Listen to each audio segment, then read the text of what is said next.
Today I'm going to be talking about The Mayor of Noobtown, book 1 of 9 in the Noobtown series by Ryan Rimmel. If you're new here, my name is Aaron. I'm a self-published author, and on this channel I talk about the writing process as well as document my journey towards becoming a traditionally published author. I also talk about LitRPGs in this case. At 272 pages, this book comes out to be just over 9 hours in audiobook format.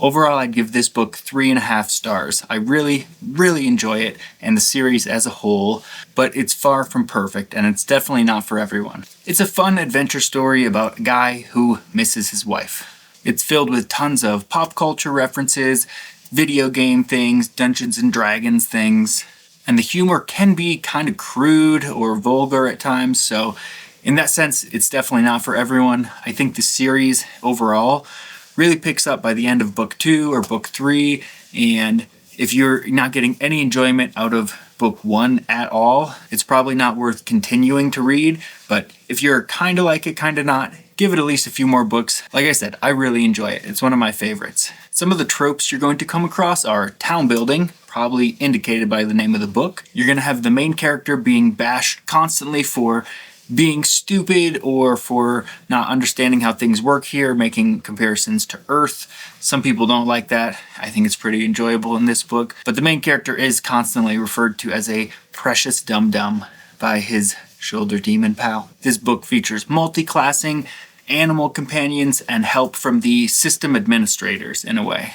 The overall story is that Jim is killed by a semi on Earth, and his soul is sent to the world of Ordinal. He overhears 2 elder demons essentially rolling his character sheet, and they realize they forgot to wipe his memory, so he's running through the Chamber of Souls, a place where people go to pick their class, and eventually breaks out, ends up on Ordinal with a very diminutized version of one of these elder demons. Through plot shenanigans, they end up bonding, like forming a demonic bond, and are then forced to work together because if they get too far apart, their brains hurt. The demon's name is Shart, so if that's too much for you, the book's not for you, but keep going if it is. Jim and Shart come across the abandoned city of Windfall, once home to noobs who are new to the world, has been left to ruin, is overrun by goblins, so they journey on to take that back and work on rebuilding it. Jim learns the ins and outs of mayoring while trying to fend off these goblin attacks and build the town from a pile of ruins to actually a city with a bustling population. The book has a lot of fun with world building a little later in the series as you find out that much of the history and ancient Ordinal was influenced by someone else from Earth, so there's just a lot of fun references that they play with. The system has classes and perks and abilities and skills, basically all your normal stuff. There's nothing too crazy or inventive here. The character gets lots of cool abilities and is able to make use of a lot of them. It doesn't feel like they get this huge tool bag of new awesome things and never get to use it. They do a pretty good job of getting an ability, working with it, integrating it into their everyday interaction with the world.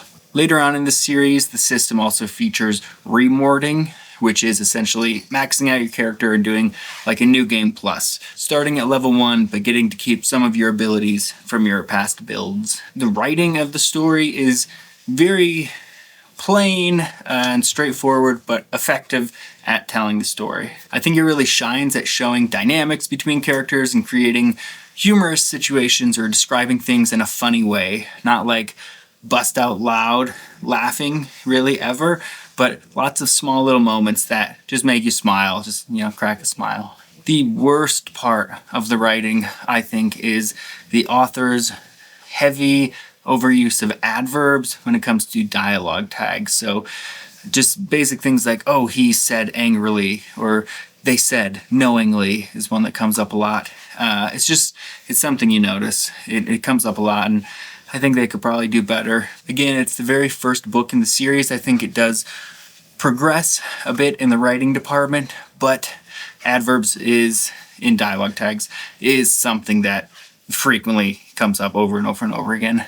The author also uses stated a lot instead of said, like, oh, so-and-so stated, which is fine, but it's enough that you notice it, and for me, it pulls me out of the story a little bit whenever I hear it, but you get used to it eventually. It's something that you notice. In the end, I think it's a terribly fun story. There's a reason I've listened to it more than once, and I think the series only gets better from here.